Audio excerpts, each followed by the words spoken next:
I'm Paulo J. Saloa from 11 Kindness. The Seven Wonders of the Ancient World.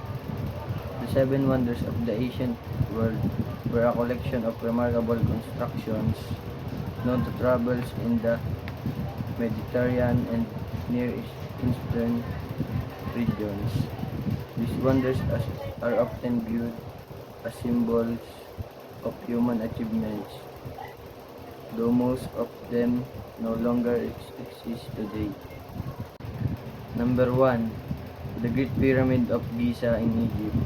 The only wonder still standing, the Great Pyramid of Giza was built as a tomb for the Egyptian Pharaoh Khufu around 2580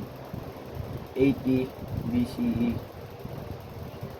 Originally covered in smooth white limestone casing, it stood as the tallest man-made structure in the world for over 3,800 years.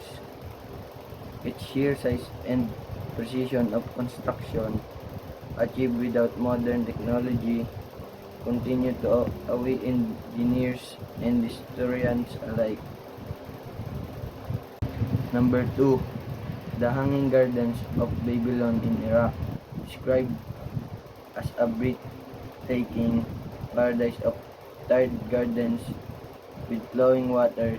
The Hanging Gardens of Babylon are believed to have been built by King Nebuchadnezzar II for his wife, Amenhotep of Media, though their existence remains a topic of debate among scholars. The gardens were reputed to be an engineering marvel, with lush vegetation rising above the arid Mesopotamian landscape. Number 3. Statue of Zeus at Olympia in Greece, crafted by the sculptor Phidias. The statue of Zeus was a monumental seated figure of the king of the Greek gods, made of ivory and gold-plated bronze, at nearly 40 feet in height. The statue was housed in the Temple of Zeus at Olympia and was one of the largest statues ever created in the ancient world. Number 4. The Temple of Artemis at Ephesus in Turkey. The Temple of Artemis was a grand structure dedicated to the Greek goddess Artemis, located in modern-day Turkey. The temple was rebuilt around 550 BCE after being destroyed by a flood. The temple was known for its immense size, grand columns, and elaborate sculptures, making it one of the largest and most magnificent temples in the ancient world. Number 5. The Mausoleum at Halikarnassus in Turkey, built as a tomb for Mausolus, the Parisian satrap of Caria, and his wife Artemisia. In the mausoleum at Halikarnassus was a passion of Greek, Egyptian, and Lycian architectural styles. At nearly 140 feet tall,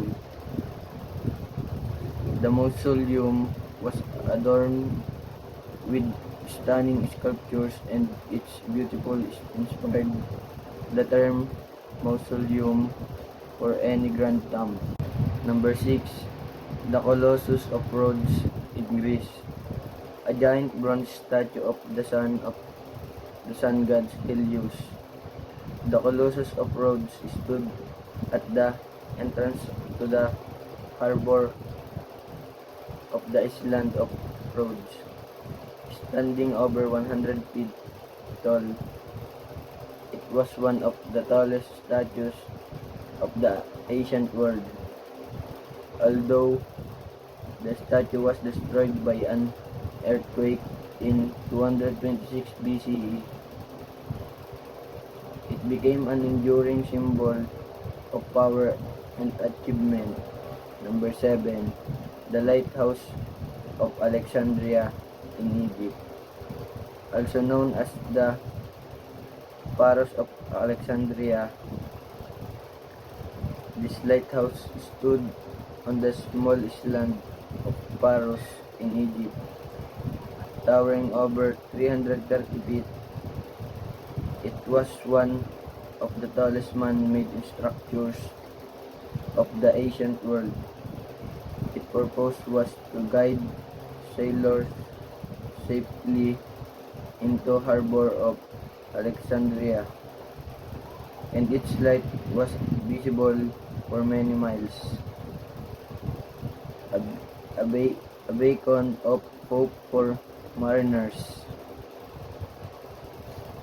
The wonders of the world, whether man-made or natural, are a testament to the extraordinary capability of humanity and the awe-inspiring beauty of the planet, from ancient pyramids of modern marvels, and from the grandeur of the Grand Canyon to the tranquility of the Taj Mahal.